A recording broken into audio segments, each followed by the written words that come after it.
Good morning, little children. So, today we are going to start our new chapter that is A Little Fish Story. It is the story from the NCERT book of class 3. So, let's start. A Little Fish Story. So, the story is about a little fish. एक छोटी सी fish के बारे में ये story है. तो बहुत ही मज़ेदार कहानी है ये. आइए देखते हैं. यहाँ पे मैंने आपके लिए कुछ न्यू वर्ड्स लिखे हुए हैं. I have written some new words on this page. इस पेज पर कुछ न्यू वर्ड्स हैं. इनको हम देख लेते हैं अभी. आप इनके स्क्रीनशॉट्स ले सकते हैं और इसको हम समझाते हुए चलेंगे जब हम स्टोरी पढ़ेंगे. तो आइए पहले हम स्टोरी देखते हैं. A little fish story. So in this there is a little fish. यहाँ पे आपको एक फ़िश दिख रही है. बहुत छोटी सी प्यारी सी फ़िश, कलर्ड फ़िश दिख रही है आपको, लेकिन इसके आँख में आंसू दिख रहे हैं आपको, है ना. तो ये मतलब इट इज़ लुकिंग अनहैप्पी. ये कुछ अनहैप्पी सी लग रही है, हैप्पी नहीं है ना. तो देखते हैं स्टोरी में ये अनहैप्पी क्यों है. So let's start. A little fish story. There are a great many million fishes. तो यहाँ पे एक वर्ड आपको दिख रहा है मिलियन.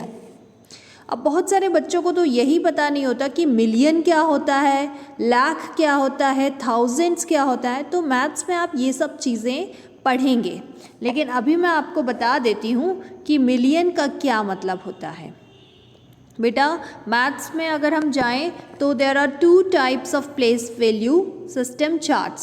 2 टाइप के हमें सिस्टम सीखते हैं. एक इंडियन जो इंडिया में चलता है एंड इंटरनेशनल जो सभी कंट्रीज़ में चलता है. तो इंटरनेशनल में अगर हम देखें तो यहाँ पे मिलियन वर्ड हमें दिखता है, मिलियन.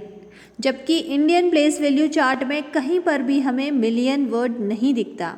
इसमें होता है वंस, फिर यहाँ पे वंस में ही वंस टेंस एंड थाउजेंड होता है.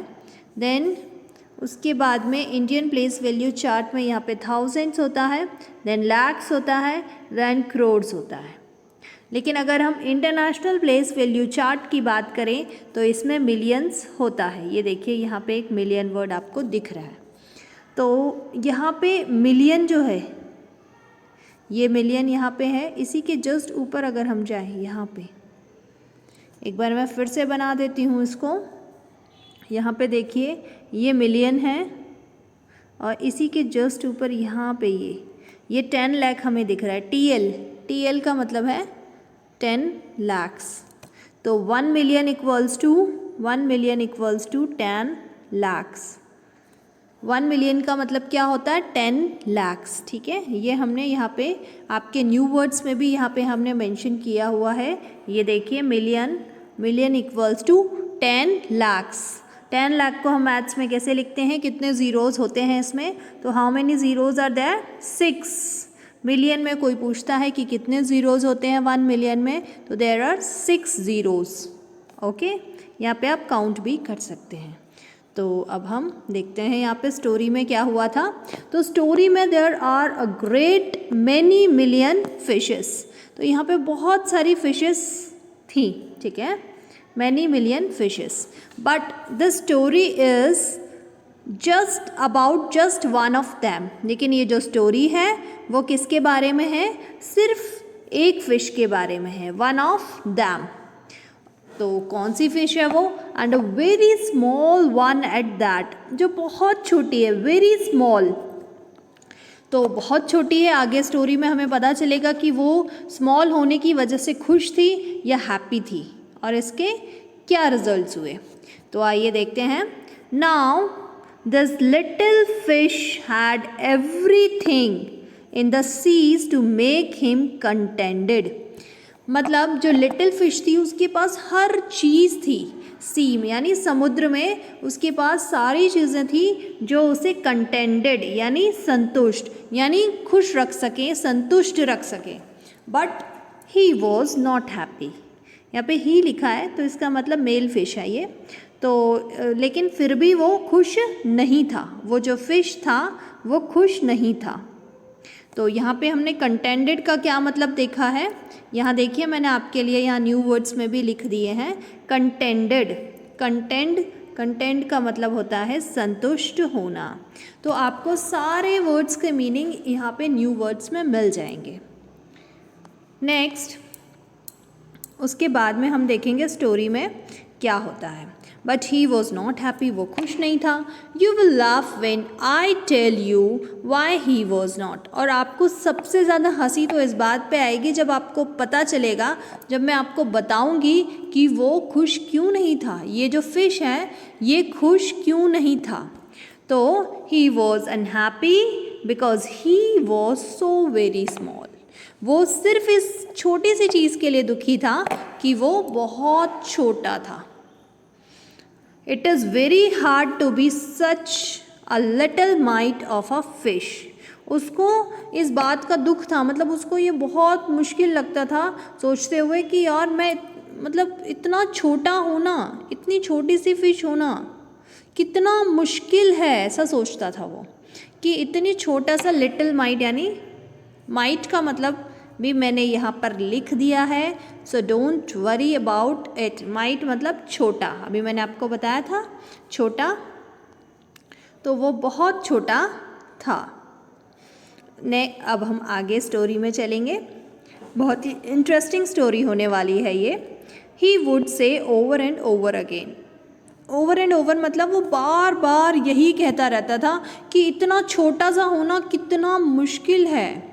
If I were only larger, अगर मैं भी बड़ा होता, how much happier I could be, तो मैं कितना खुश होता, हैप्पियर, बहुत खुश होता वो। And he sad it so many times that I think he believed it. और वो इसी चीज़ को बार बार कहता रहता था, सोचता रहता था, और अब तो उसको विश्वास भी हो गया था कि वो खुश इसलिए नहीं है क्योंकि वो छोटा है, और अगर वो बड़ा होता तो वो बहुत खुश हो सकता था। Next, one day he was swimming along with his rest of his school. Swimming का मतलब एक दिन वो स्विम कर रहा था, तैर रहा था, अलॉन्ग विथ, किसके साथ कर रहा था, रेस्ट ऑफ हिज स्कूल। यहाँ पे जो स्कूल का मीनिंग है वो आपका विद्यालय वाला स्कूल नहीं है बेटा, ये फिश का स्कूल मतलब फिशेस का झुंड। बहुत सारी फिशेस जब एक साथ रहती हैं, स्विम करती हैं, चलती हैं, उनको झुंड बनाकर चलती हैं, तो उसको बोलते हैं स्कूल। तो बाकी के झुंड के साथ, बहुत सारे फिशेस के साथ वो स्विम कर रहा था, तैर रहा था, एंड थिंकिंग, और सोच रहा था, no doubt how much more the larger fish had to be thankful for than he. वो सोच रहा था कि जो बड़ी बड़ी फिशेस हैं वो कितनी थैंकफुल होती होंगी गॉड की, यानी कितनी शुक्रगुजार या कितनी ज़्यादा कृतज्ञ होती होंगी कि हम इतने बड़े हैं, उनको मतलब कितनी खुशी होती होगी, कितना धन्यवाद देती होंगी वो गॉड को। When suddenly with no warning, तभी क्या हुआ, then suddenly with no warning, मतलब कोई भी चेतावनी नहीं हुई, कुछ भी पहले से नहीं पता था। They found themselves in the meshes of a great net, और तभी वो एक बड़े से जाल में फंस गई। Meshes of a great net, meshes मतलब फंसना, तो वो एक बहुत बड़े से जाल में फंस गई। There was much floundering and splashing। यहाँ पे दो वर्ड यूज़ हुए हैं, floundering and splashing। तो फ्लाउंडरिंग का मतलब क्या होता है और स्प्लैशिंग का मतलब क्या होता है, इसमें भी मैंने आपको न्यू वर्ड्स में लिख दिया है।